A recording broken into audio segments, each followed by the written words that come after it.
दोस्तों बहुत बहुत स्वागत है आपका इस वीडियो में। तो चलिए गाइस वीडियो को स्टार्ट करते हैं। दोस्तों पहला क्वेश्चन पूछा है, संविधान सभा की पहली बैठक कहाँ हुई थी। दोस्तों संविधान सभा की पहली बैठक दिल्ली में हुई थी। ऑप्शन नंबर ए हो जाएगा। आपको डेट याद रखना है, 9 दिसंबर 1946 ईस्वी को। 9 दिसंबर 1946 ईस्वी को संविधान सभा की पहली बैठक जो है दिल्ली में हुई थी।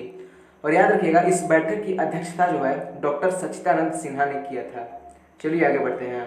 अगला क्वेश्चन आपसे पूछा है, धन्वंतरि पुरस्कार किस क्षेत्र में दिया जाता है। दोस्तों धन्वंतरि पुरस्कार चिकित्सा के क्षेत्र में दिया जाता है। ऑप्शन नंबर बी हो जाएगा, याद रखिएगा धन्वंतरि पुरस्कार चिकित्सा। चलिए आगे बढ़ते हैं।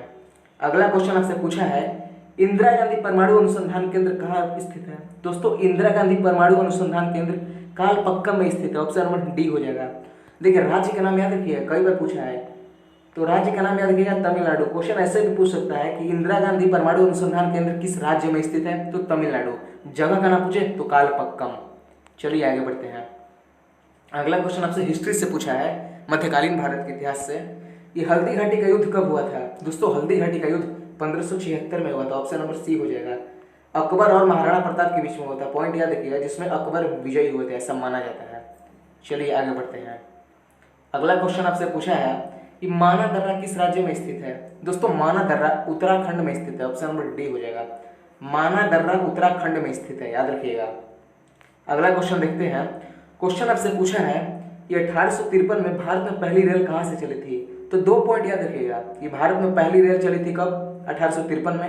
अब पूछा है कहाँ से चली थी, तो दोस्तों पहली रेल मुंबई से चली थी। अब हो सकता है ये भी पूछ ले कि कहाँ तक चली थी, तो मुंबई से थाने तक पहली रेलगाड़ी भारत में चली थी 1853 में। मुंबई से थाने तक 34 किलोमीटर की यात्रा की थी, याद रखिएगा। भारत में पहली रेल 1853 में मुंबई से थाने तक चली थी 34 किलोमीटर। चलिए आगे बढ़ते हैं।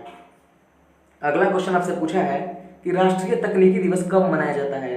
दोस्तों तकनीकी को इंग्लिश में टेक्नोलॉजी कहते हैं। कहीं कहीं क्वेश्चन में राष्ट्रीय टेक्नोलॉजी डे ऐसे भी लिखता है, तो एक ही बात है दोस्तों। 11 मई राष्ट्रीय तकनीकी दिवस 11 मई को मनाया जाता है। चलिए आगे बढ़ते हैं।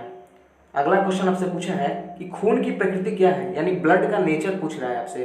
तो दोस्तों खून की प्रकृति क्षारीय होती है, क्योंकि आप देखिएगा तो खून का पीएच मान 7.4 होता है। और आपको इस बात की जानकारी होनी चाहिए कि 7 से अधिक अगर किसी का पीएच मान है तो वो क्षार होता है, और 7 से कम हो तो अम्ल होता है। और ब्लड का 7.4 है, इसका मतलब क्षार है। चलिए आगे बढ़ते हैं। अगला क्वेश्चन आपसे पूछा है, ध्वनि की चाल न्यूनतम किसमें होती है, यानी साउंड। दोस्तों ध्वनि की चाल सबसे कम किसमें होती है, तो दोस्तों सबसे कम ध्वनि की चाल वायु में होती है। याद रखिएगा, डेटा भी कई बार पूछा है। 332 मीटर प्रति सेकेंड ध्वनि की चाल वायु में होती है, 332 मीटर प्रति सेकेंड। और सबसे कम चाल ध्वनि की वायु में ही होती है। और ध्वनि की चाल निर्वात में 0 होती है। दोस्तों ये भी याद रखिएगा, निर्वात में ध्वनि की चाल 0 होती है, यानी निर्वात में ध्वनि गमन ही नहीं कर सकता।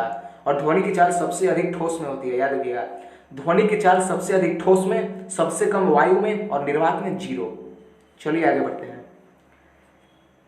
दोस्तों बहुत ही बढ़िया क्वेश्चन पूछा है। सोना अर्थात गोल्ड, आपको ब्रैकेट में समझाया है सोने अर्थात गोल्ड का रासायनिक संकेत क्या होता है। दोस्तों इस क्वेश्चन में बहुत से लोग इसका आंसर ए मारते हैं या फिर ए मारते हैं, जो कि दोनों ही गलत है।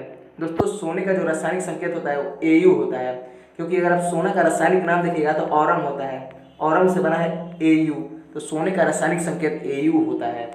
चलिए आगे बढ़ते हैं। अगला क्वेश्चन आपसे पूछा है, तापमान का स्थायी मात्रक कौन सा है। दोस्तों वैसे तापमान के तीनों ही मात्रक हैं, सेल्सियस भी है, केल्विन भी है, फ़ारेनहाइट भी है, लेकिन बहुत से लोग इसका आंसर ये तीनों मानते हैं, जो कि गलत है। आपको पूछा है एसआई मात्रक कौन सा है, तो दोस्तों तापमान का एसआई मात्रक केल्विन है। ऑप्शन नंबर सी हो जाएगा। लेकिन आपको तीनों का नाम याद रखना है, ये तीनों ही तापमान के मात्रक हैं। चलिए आगे बढ़ते हैं। अगला क्वेश्चन आपसे पूछा है कि भारत में सबसे लंबी तटीय रेखा वाला राज्य कौन सा है। तो दोस्तों भारत में सबसे लंबी तटीय रेखा वाला राज्य गुजरात है, याद रखिएगा। ऑप्शन नंबर सी हो जाएगा। अगला क्वेश्चन आपसे पूछा है कि डोगरी भाषा का संबंध किस राज्य से है, यानी डोगरी काफी एक फेमस लैंग्वेज है, और आपको ज्ञात होना चाहिए कि भारत के संविधान के 8वीं अनुसूची में भी इस भाषा का उल्लेख है। और डोगरी भाषा जम्मू कश्मीर में बोली जाती है। ऑप्शन नंबर डी हो जाएगा, डोगरी भाषा जम्मू कश्मीर। चलिए आगे बढ़ते हैं। अगला क्वेश्चन आपसे पूछा है कि कांडला बंदरगाह किस राज्य में स्थित है। दोस्तों कांडला बंदरगाह गुजरात में स्थित है। ऑप्शन नंबर बी हो जाएगा, कांडला बंदरगाह गुजरात। चलिए आगे बढ़ते हैं। और लीजिए बढ़िया क्वेश्चन है कि चैंपियन ट्रॉफी का संबंध किस खेल से है। दोस्तों आपको 2017 याद होना चाहिए, क्योंकि 2017 में भारत चैंपियन ट्रॉफी में पहुंचा था, यानी चैंपियन ट्रॉफी का संबंध क्रिकेट से है। ऑप्शन नंबर ए हो जाएगा। 2017 में भारत चैंपियन ट्रॉफी के फाइनल में था, इंडिया वर्सेस पाकिस्तान का ये मैच हुआ था, जिसमें पाकिस्तान ने इंडिया को हरा दिया था दोस्तों फाइनल में। तो चलिए आगे बढ़ते हैं। अगला क्वेश्चन आपसे पूछा है और आज का लास्ट क्वेश्चन है कि वृंदावन बाग किस राज्य में है। दोस्तों वृंदावन बाग जो है वो कर्नाटक में है। ऑप्शन नंबर ए हो जाएगा। वृंदावन बाग को हो सकता है कि एग्जाम में वृंदावन गार्डन लिखे, तो एक ही बात है, वृंदावन बाग या फिर वृंदावन गार्डन कर्नाटक में है। और याद रखिएगा कर्नाटक में कहाँ है, तो कर्नाटक के मैसूर में है। चलिए, तो आई होप दोस्तों आज का लास्ट क्वेश्चन था और ये वीडियो आपको काफ़ी पसंद आया होगा।